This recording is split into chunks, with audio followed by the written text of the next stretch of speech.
Opening statements went viral in Egypt.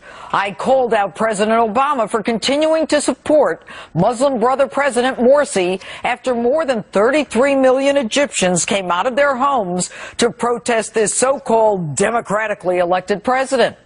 The problem? He suspends the Constitution, imposes Sharia law, puts himself above any checks and balances, creating a theocratic government like the Ayatollah in Iran, and he issues a presidential order releasing condemned terrorists from prison. On my recent visit to Egypt, I met with many government leaders and ordinary Egyptians who were very disappointed in the recent breakdown of U.S.-Egyptian relations. Those relations have been mutually beneficial for decades, from the Camp David peace accords, where Egypt was the first Arab country to recognize the State of Israel. It's the Obama administration's feckless foreign policy, the dithering and the doublespeak, and the refusal to support an ally, Egypt, in this dangerous time that creates the type of vacuum that allows terrorists to move in. Those terrorists, now present in Libya, continue to train and prepare for more attacks on the West. Now, Egypt has always given us flyover rights over their country and preferential treatment at the Suez Canal.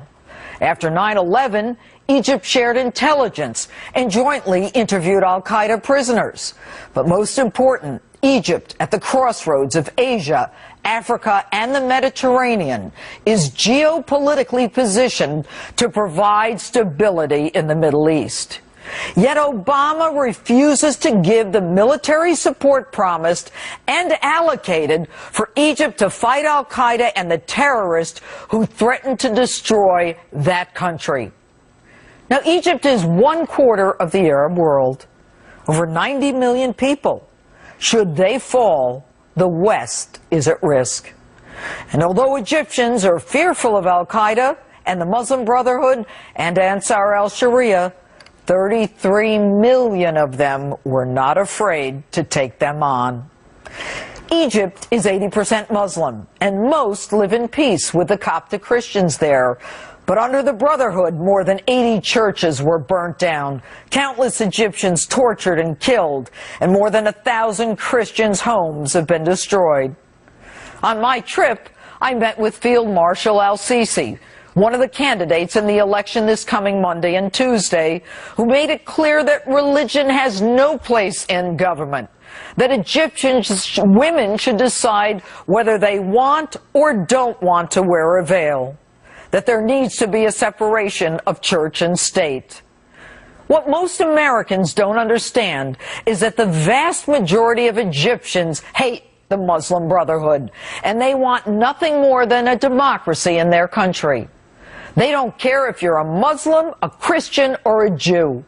They want a government with checks and balances, and they have in fact adopted a new constitution that guarantees equal rights regardless of gender and religion.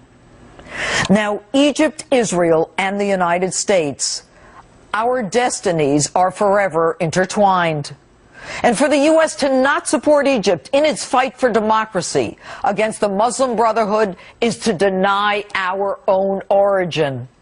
Our Declaration of Independence says governments are instituted among men, deriving just powers from the consent of the government, that whenever government becomes destructive of these ends, it is the right of the people to alter or abolish it. Unfortunately, our president, in true Obama fashion, prefers to ignore the majority of Egyptians who seek nothing more than safety, security, and democracy, even if it benefits the United States and our ally Israel. Mr. President, take a look. This is what the Egyptians